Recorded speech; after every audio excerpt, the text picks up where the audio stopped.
আমি মহান সংসদে কথা বলছি। আমি আমার কেন জানি মনে হইতেছে আরো খারাপ সময় আসতেছে।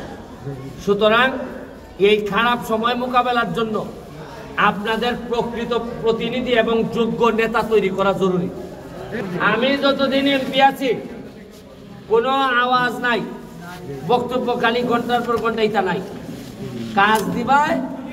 আমিও মনে করি চা বাগানের শ্রমিকের মতো আমিও একজন শ্রমিক। 8 ঘন্টা কাজ হবে, তোমরা তো বাকি সময় একটু রেস্ট দিতে পারো, আমার এই রেস্টও নাই। যতক্ষণ আমার শরীরে কুলায় আমি আছি। আমারে ভাস্কর আর সুমন এরা বললো বাথরুম বানানো লাগে, কি লাগে, মন্দির মসজিদ আর এই পুকুরটারে আমি আর একটু সুন্দর করতে চাই। পুকুরটা যেন একটা বাজার যখন থাকে না তখন যেন দৃষ্টিনন্দন, সাইড দিয়ে যদি ওই যে পুকুরের পাড়টা যদি বাধাই করে দেওয়া যায় তাহলে কিন্তু আরো সুন্দর হয়ে যাবে।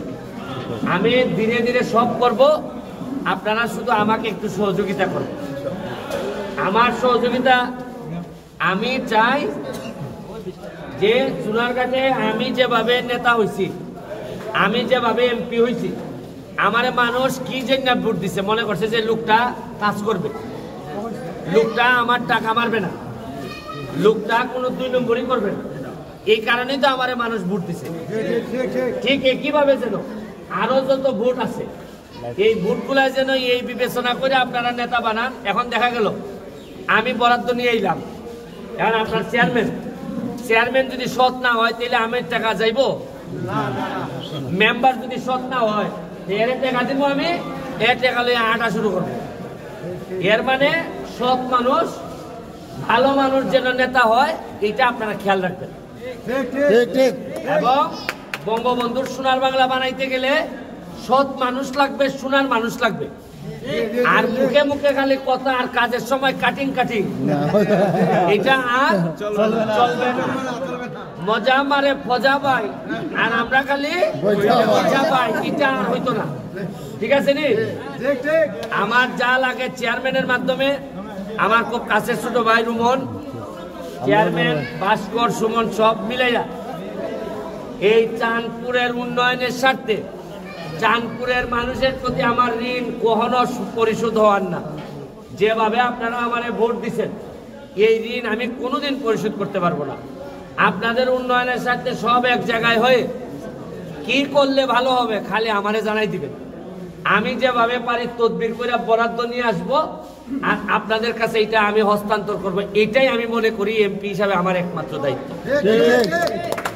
আর বাচ্চাদেরকে, ছেলে মেয়েদেরকে একটু পড়াশোনা করাইতে হবে। পড়াশোনা না করলে চা বাগানের ভবিষ্যতের কথা আমি এখন বলতে চাচ্ছি না, সামনে আরো খারাপ সময় আসতেছে। মালিকরা কি পরিমাণ টাকা দিতে পারবে, মালিকরা কি পরিমাণ টাকা পাবে, এ নিয়ে আমি মহান সংসদে কথা বলছি। আমি আমার কেন জানি মনে হইতেছে চা বাগানের আরো খারাপ সময় আসতেছে। সুতরাং এই খারাপ সময় মোকাবেলার জন্য আপনাদের প্রকৃত প্রতিনিধি এবং যোগ্য নেতা তৈরি করা জরুরি। এবং আপনাদের নিজেদের ছেলে মেয়ের মধ্যে শিক্ষিত করে নেতা বানানো জরুরি। এটা বুঝতে শিখেন। আমার ফুটবল একাডেমিতে 8টা প্লেয়ার হচ্ছে গিয়ে চা বাগানে। সুতরাং আমি ভিতর থেকে আপনাদেরকে চিনি, ভিতর থেকে জানি। আমি গর্ববোধ করি যে আমি এমন এক জায়গার এমপি যে জায়গাতে 24টা চা বাগান আছে।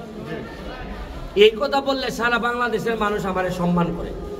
সুতরাং আপনাদের কারণে আমি সম্মান পাই এবং এই সম্মান আমি আপনাদেরকে ফিরাই দিতে চাই, এটাই আমার কথা।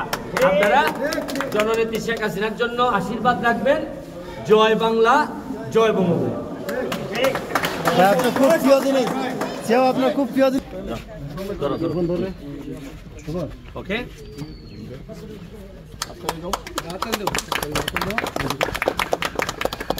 Thank you, thank you.